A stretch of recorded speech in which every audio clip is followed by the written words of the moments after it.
Hi everyone, welcome back to my channel. If this is the first time you've clicked on one of my videos, my name is Lizzie, I'm a mum of 3 and a wheelchair user and an owner of a whippet who's in the background. I'm going to be making a little mini series of videos starting with this one because I've just received my letter about the switch over from DLA, which is Disability Living Allowance, to PIP, which is Personal Independence Payments. And this has been going on across the country for about 4 years now. I know, about 5 years now, I think. And I've been dreading receiving the letter saying that basically DLA is ending, even though it's a lifetime award. It's a lifetime payment. I've had it all my life.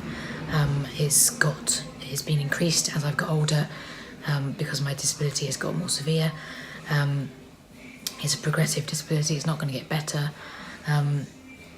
And yeah, I've been dreading receiving this letter because I've heard lots of kind of horror stories of people who've had high rate DLA and then they've been switched over to PIP and dropped in the amount they've been given.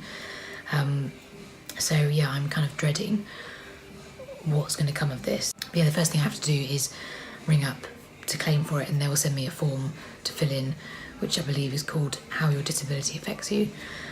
So yeah, I'm really looking forward to filling that in. So yeah, I'm kind of dreading this whole switch over because I'm 31 now, I'm almost 32. I've had probably 30 years of being assessed for my needs, even as a young child. Complete strangers quite often saying to me, well, this is what you need, this is what you're capable of. But a lot of the time they like you to fit into a certain box.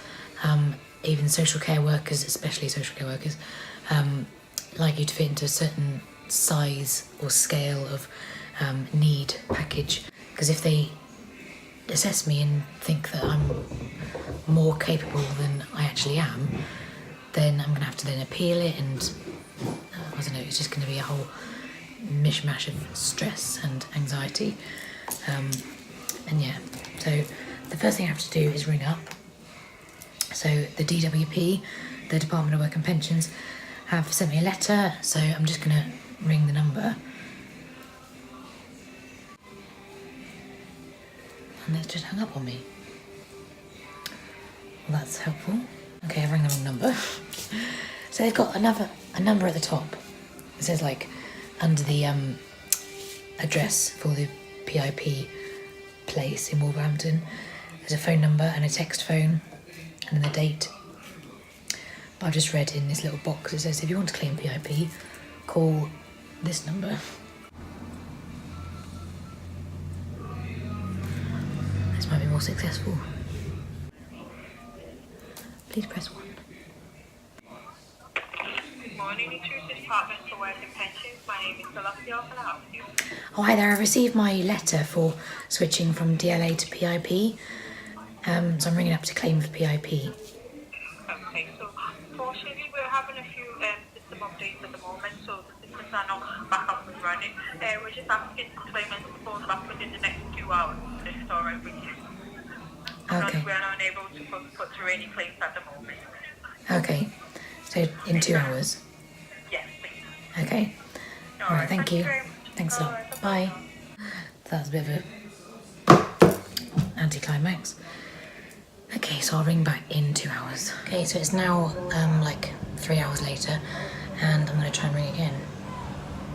Hopefully they won't have any problems this time. I love a bit of classical music. I'm going to be cutting out chunks of this video because it's going to be very boring otherwise. So I've currently been waiting 6 minutes, almost. Good afternoon, you're through to the Department for Work and Pensions. My name is Josh, how can I help today? Oh, hi there. I received my letter about switching from DLA to PIP, so I'm just ringing up to claim.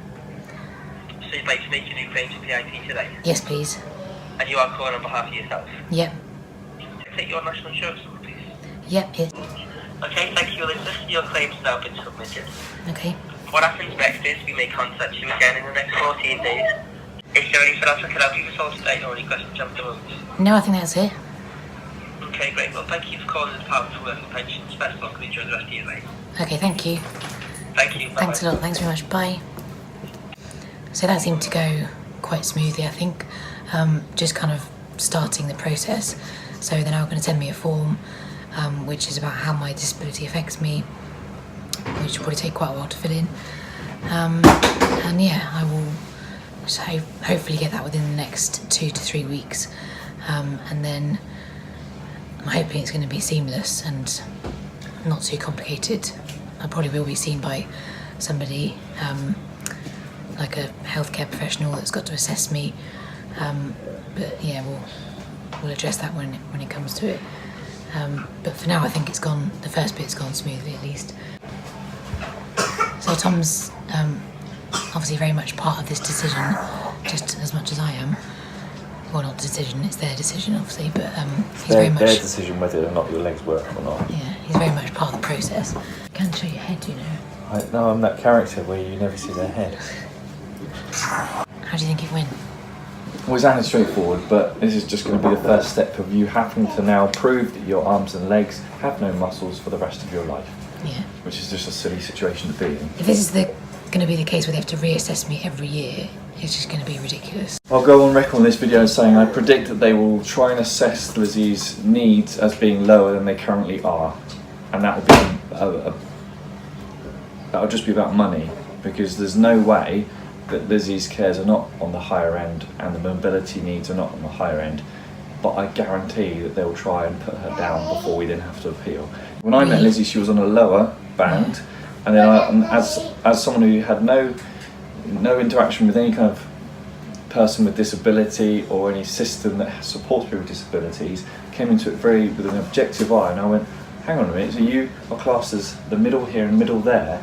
So that's ridiculous. You know, I can clearly see that you need this amount of help and that amount of help. You should be in this bracket and this bracket, but they don't. They even denied Lizzie that level because they said no and we appealed. They just said no. They didn't give a reason. They just said no, and then we appealed it, and they put it up. And they go, okay, so you have to appeal it for them to go. So they're never going to say yes in the first place. They just. So what does that mean? They just say no, and then they go, are you going to appeal for it? Okay, we'll just leave it then. So that just feels like someone just trying it on, basically. And who knows what the outcome's going to be. But this is not, from anyone else's point of view, like I used to sort of maybe have these prejudices that this kind of thing, you know, people are scrounging money for nothing. But the little bit of money that you get, as in the form of currently DLA, it only goes some of the way to bridge the gap that you bear as the cost of having a disability when you talk about it in financial terms, because there is so much more to have to deal with financially.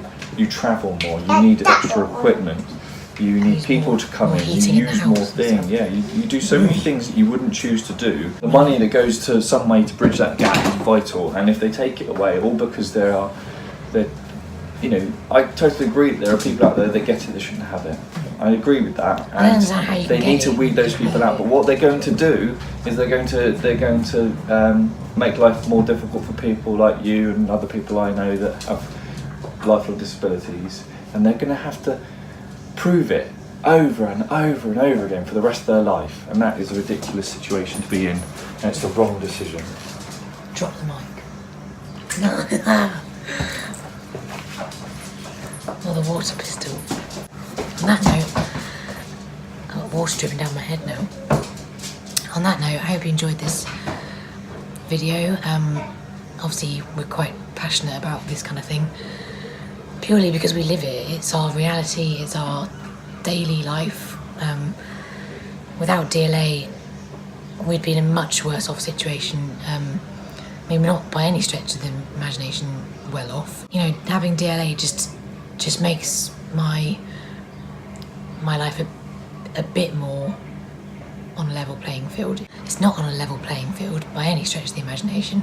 I'm always going to be disadvantaged because my body doesn't work the way it's supposed to, the way nature intends our bodies to work.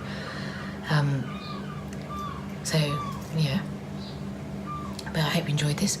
Hopefully the next instalment of this video will be me filling in the form when we get it, and me kind of going through how it affects me, and yeah, just kind of trying to get it down on paper so that they understand from my point of view exactly how my disability affects me. And it's not going to fit into their boxes, it probably isn't going to fit into their black and white you know, measurement scale of how disabled I am, how disabled a person can be. So we'll see how it comes out in the form. So yeah, please give this video a thumbs up and don't forget to subscribe if you haven't already, and I'll see you in the next one. Bye.